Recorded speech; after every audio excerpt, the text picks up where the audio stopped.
Congratulations! Question lang. Nanalo kayo first 2 sets. Natalo kayo next 2 sets. Momentum na sa Lasal going to the 5th set. Ano na sa isip mo?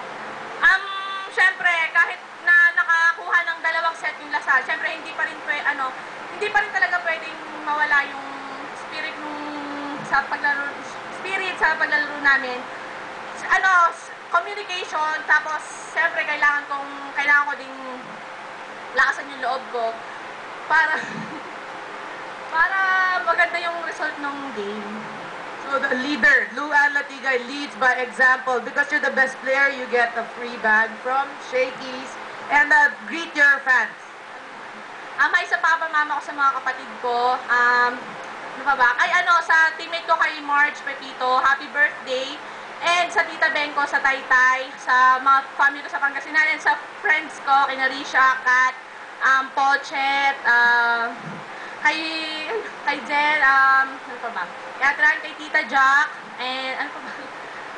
Siyempre, dun sa sumusuporta sa San Sebastian, maraming salamat po. Okay, congratulations. Guys, back to you. Thank you very much, Doreen. Go. Happy birthday also to Margarita Pepito. Birthday gift on a silver platter, a 5-set win for San Sebastian in Game 1. On behalf of my partner, Mosi Rivera, ito po si Noel Zarates. Paalam.